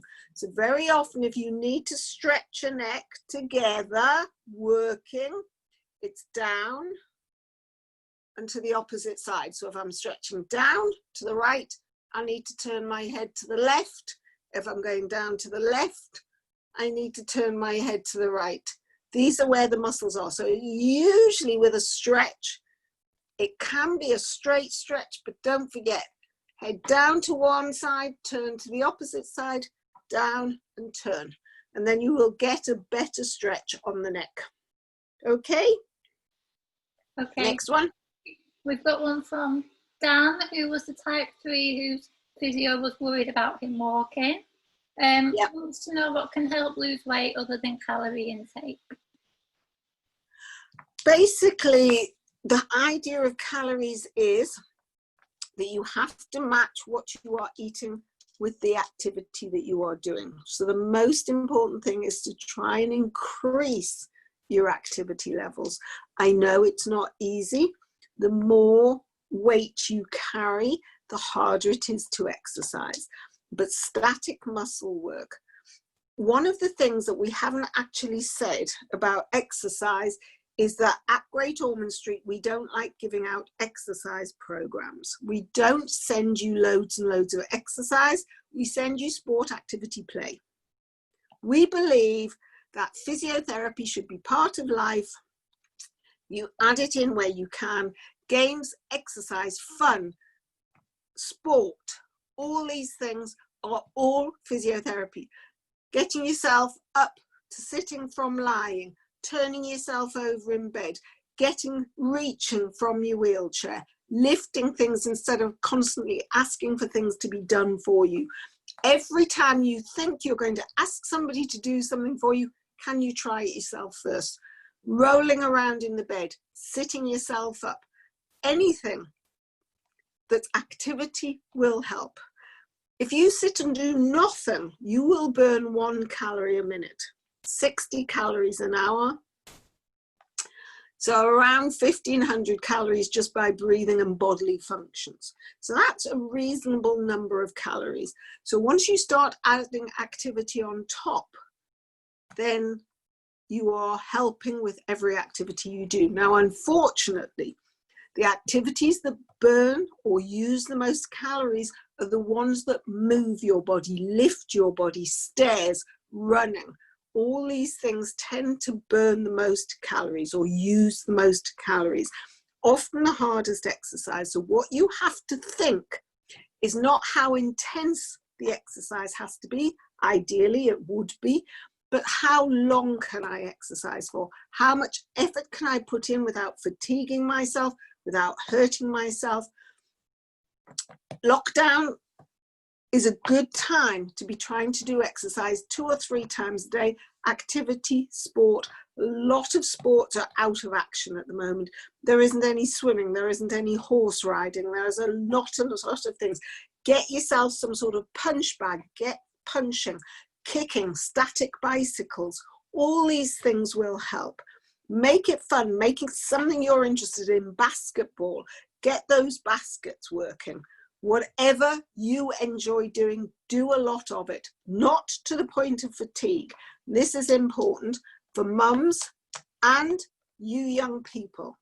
Do not allow yourself to get so fatigued that you wear yourself out so that you have to stop.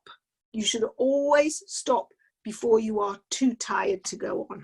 And that's important, because fatigue is a big issue with SMA. If your bendy fatigue is an issue, and if you overwork when you are tired, you can finish yourself off for 2 or 3 days, and then you've wasted because you cannot do those exercises on those days. In theory, all of us should be doing 30 minutes aerobic exercise every single day. That's mummies, daddies, brothers, sisters, aunts, uncles, cousins, grandmas, the lot. 30 minutes of aerobic exercise. Now, when we say aerobic, that means small increase in temperature. You've got a bit warm. Small increase in respiratory rate. You're breathing a little bit faster. Small increase in heart rate, not boom, boom, boom, boom, boom, till you think you're going to burst, but this is aerobic exercise. In other words, you put in some effort. If it's a game of Twister, if it's basketball, if it's anything that's made you work, aerobic exercise, you are increasing the number of calories you are burning, and hopefully that will help. Okay, thank you. Another question is, Elsie's curve was measured as a flexible 54 degrees at her last x-ray. Is 6 hours per day okay? I'm guessing that's spinal jacket. Yes, I'm guessing it is spinal jacket. I think the thing is, it's a flexible curve. One of the mummy questions was, will wearing a jacket stop me exercising and make me weaker? What we believe is you do need to exercise. 6 hours a day is fine if for the other hours that she is awake, however many hours she is awake, she is not slopping or being inactive or tired or sitting in a car seat in a horrible position or sitting in a wheelchair in a horrible position. 6 hours a day is fine if you are really active for the rest of the time, if you're sitting straight for the rest of the time. If you are slopping, if you are sitting horribly, if you are on the settee and you're in a really unpleasant position, then no, 6 hours a day may not be enough. But there may be days when we're more active and there may be days when we're less active. So to say 6 hours a day is not religious every single day. 6 hours, not the same 6 hours. If you get up late, you may shift the 6 hours. You may wear no jacket in the morning, put it on after lunch when you're more tired. So don't put the jacket on when you're at your most active. Don't put it on in the morning, even with school, when you go back to school. Don't think, oh, the jacket goes in the morning, take it off at lunchtime, put it back when we get home from school. Or, more importantly, you wear it all day at school and then you take it off in the evening. Doesn't help. In the evening, you're tired. Your posture's going to be worse. You're going to be more sloppy.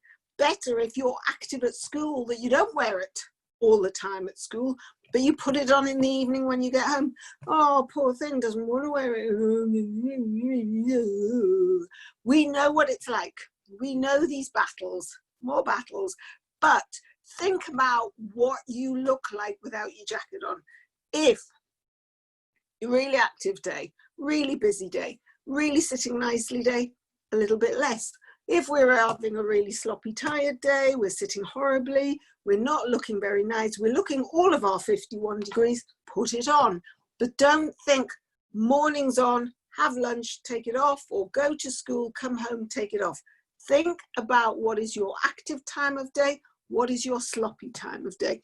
When am I spending a lot of time sitting down doing nothing? When am I really active? When am I out of my chair? When am I doing my physio and exercises? When am I having fun? When am I doing activity? Think about when those 6 hours are. If you need to up them, you need to up them. 6 is fine that day, 6 is fine that day. Don't be rigid. Look at the child. Okay, great. We've got another one saying, is there a criteria for Kyphosis?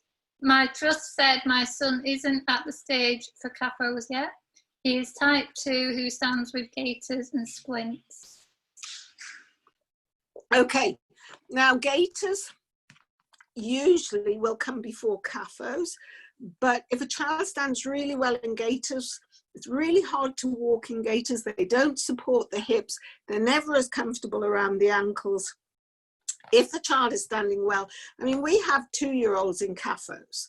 If you're standing well in gaiters, you may as well be in Kyphosis because you'll stand better. You can take some steps. You could walk with a K-walker. If you're sloppy in gaiters, you're going to be sloppy in Kyphosis. But if you stand well in gaiters, Kyphosis will help you stand better. So it really depends on how well he stands. There is no not ready for, not the right age. Every child is different. Every child is individual. Has to be done child by child. We have teenies in Kyphosis. We have older ones in gaiters. It also depends on their contractures, on their spine.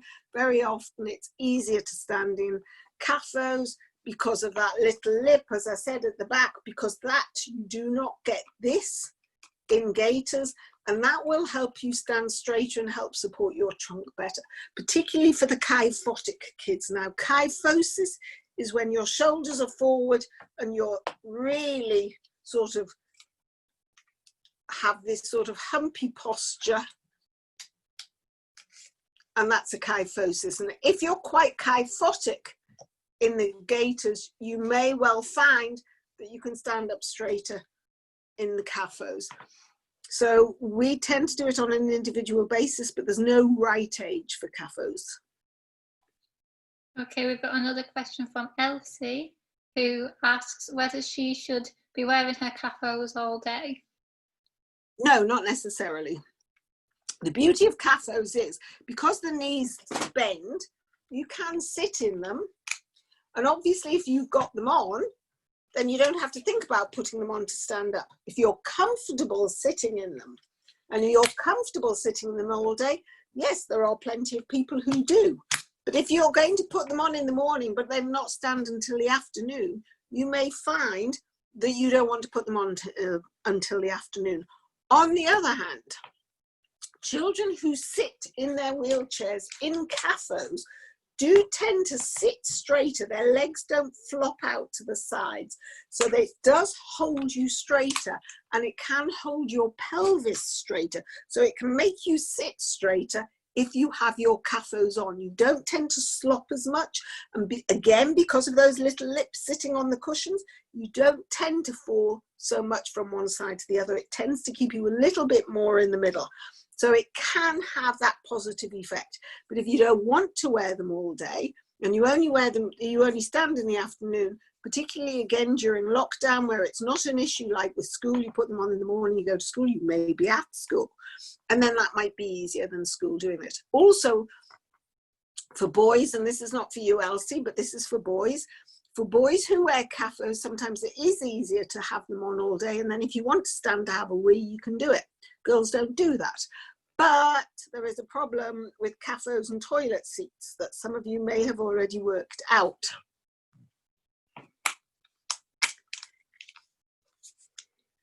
This little lip does not sit well on a toilet seat. So if you have a girl and she has her Kyphosis on and she wants to sit on the toilet, can you make sure you have a soft toilet seat? Because then it will be much easier to sit down if that is squishing into a soft toilet seat than into a normal toilet seat. On the other hand, you have a problem in the winter when we have tights on and that all starts to fall apart. But if you are wearing your tights, your Kyphosis in the summer, and you want to go to the toilet, just beware. Soft toilet seats. You may need to ask school to get one. Okay? Okay, we've got another question from Jackie, who is a walking type 3, and asks whether is it worth getting surgery to heel cord extended? She finds she's tripping over her toes. And also, do you recommend sleeping splints, leg and back, for walking type 3s? Okay, the first thing is what we would do, and that is us, again, Great Ormond Street, before we do surgery, we would try serial casting, and your service may do this. Now, it's really important that you have the people who might do this to know that you have a muscle problem and not cerebral palsy. In a muscle problem, we serially cast for 2 to 3 weeks. Maximum in cerebral palsy, they do 5 to 6 weeks. We don't want that. Serial casting is when you have a plaster cast put on your leg as though you'd broken a bone, or for those of you who have your AFOs made individually, when they make your AFO, they put plaster on your leg. Now that's quite thin. And what we do when we serially cast is we make a plaster cast, we put plaster on your leg, and then we put fiberglass over the top. We do colors, we do football teams, we do minions, we do dinosaurs, we do unicorns, whatever you want, we can do, but they stay on. And they stay on for 3 to 4 days, comfortable, and the walking type 3s need to walk in their casts. Now I have a young man who is 13 years old. We did his serial casting at 7 or 8 years old because he was walking badly, and he is still 5, 6 years later, he is still walking better and has not gone back on his toes. So serial casting, I must admit, SMA is the best group of people to put into serial casts because your muscles don't have the same amount of damage as many other muscle conditions. They're still reasonably stretchy, and we can get really good results with serial casting. So we would always try serial casting before surgery, unless your ankles have been tight for 2 years or more. Even if the heel is a little bit twisted, we control that with tape and we try serial casting. If it doesn't work, we've lost nothing. So we do 3 plasters. Sometimes we do 2 if the children live a long way from London, but usually we do 3 plasters and we try that before we do surgery. But you can do surgery. There are problems with surgery. The first one is we have to know that you are strong enough around the hips and knees before we release your ankles. Because if you need tight ankles to stabilize your knees and we release your ankles, you may find it very, very hard to walk afterwards. I'm not saying you're not going to walk, but you may find it very hard. So we need to have a good assessment of your knees and your hips. And the other thing is, if you have been walking on your toes for a long time, after surgery, we at Great Ormond Street insist that you wear day splints and night splints for the first 3 months. Now, day splints and night splints are different. It's not one pair of splints. Night splints have the long foot. Day splints have a short foot, and they are easier to walk in. They are not for resting. So we will give you 2 pairs of splints when you have first had your surgery. And the reason we give you 2 pairs of splints is because you have been in plaster for however long. You will be used to having your foot fixed. You come out of plaster. We don't want you going back on your toes. So you stay in day and night splints. You can take them off for a couple of hours. You can take them off to bath, whatever. For the first 3 months, you wear day and night splints. And then we start cutting down the amount of time you wear the day splints. Then we start just for school. Then we start stopping in the evenings. And so it goes until you're only wearing the night splints.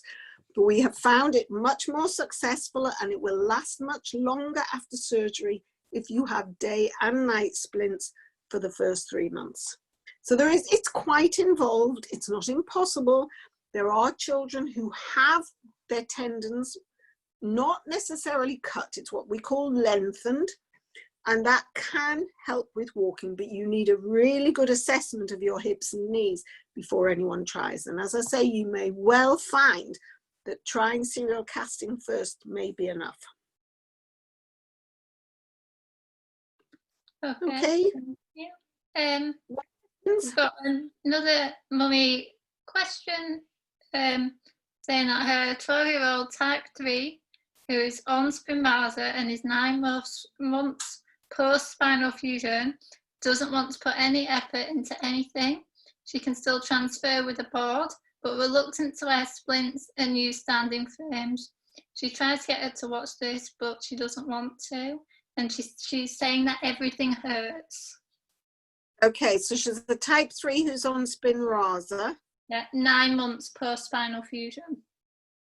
I can only assume she's not in England. No, Because not England. Because if she's non-ambulant, she wouldn't be having Spinraza in the UK, in England. I think the thing is, this young lady needs to think what she wants from the Spinraza. Everything hurts. What's everything? Is everything? Maybe if we made a little bit more effort with our muscles, things wouldn't hurt quite so much. Why are we having the Spinraza if we're not making any effort? Why we bother having the muscle juice and all that it entails if we don't make some effort to make the best use of it? Spinraza will help your power, your stamina, your energy. But the more you do, the more you will get out of it. Ultimately, you have to think for yourself. You're not little, you're quite a big girl now. What do you really want from Spinraza? Are you really getting everything you could from this medicine or not?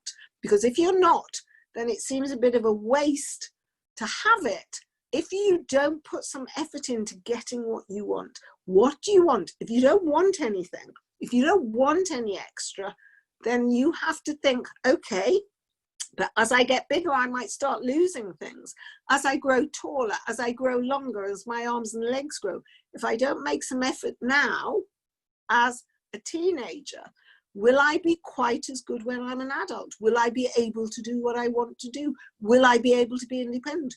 Great, now.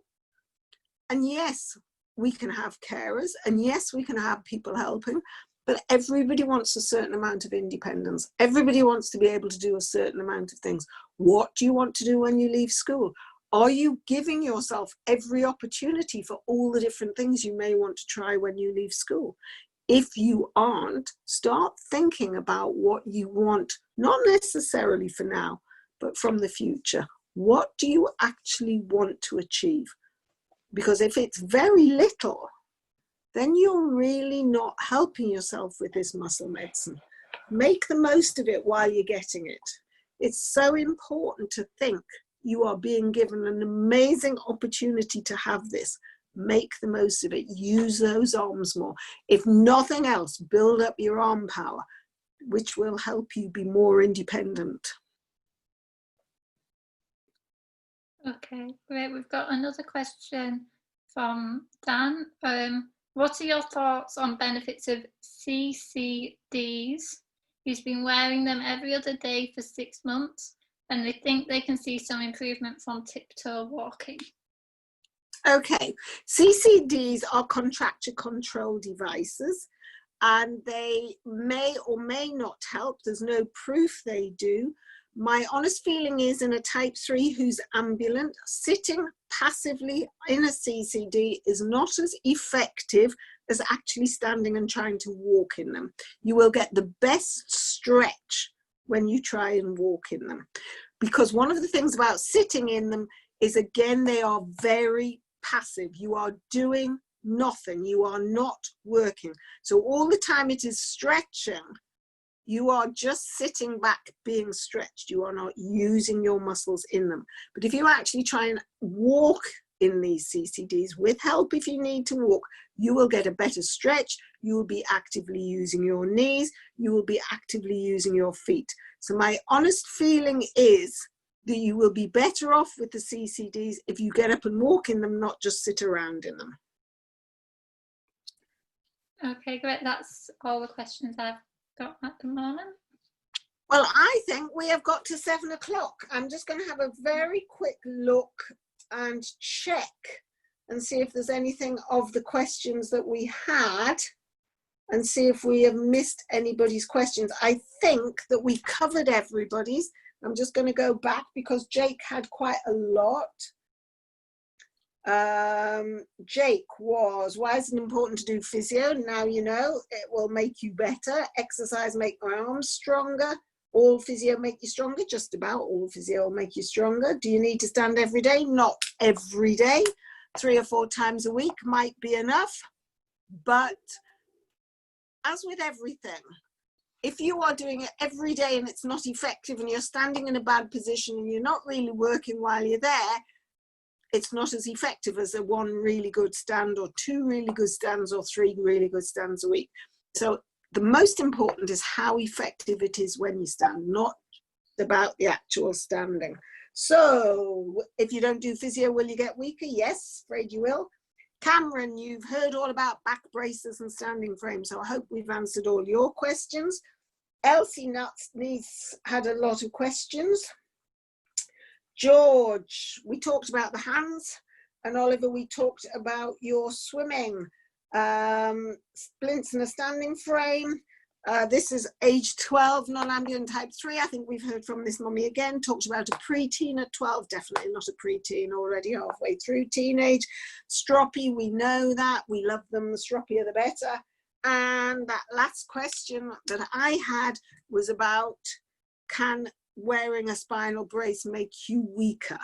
And that's probably where we can finish, because everybody who wears a spinal brace should have some time out exercising that trunk, exercising that tummy, stretching that spine, working over a ball, working over a peanut, getting on the floor and rolling around on your bed, doing lots of trunk work. Yes, if any of us were sat in a jacket 23 hours a day, or all our sitting day, all our standing day, we would lose tummy muscles, we would lose some back muscles. I agree that if you are in the jacket all day and not doing any activity out of it, there are muscles that will do nothing. So yes, you must be out of the jacket for periods during the day to do some activity and exercise.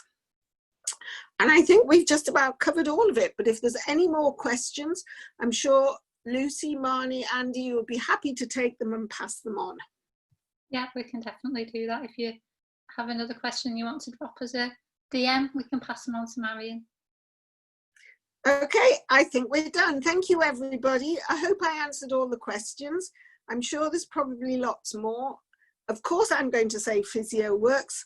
I'm not going to be out of a job if you don't want to do it, but we do honestly all need to exercise. So that's for mummies and daddies as well. So if young people, mummies and daddies, are not doing any exercise, then they're going to have to do it with you.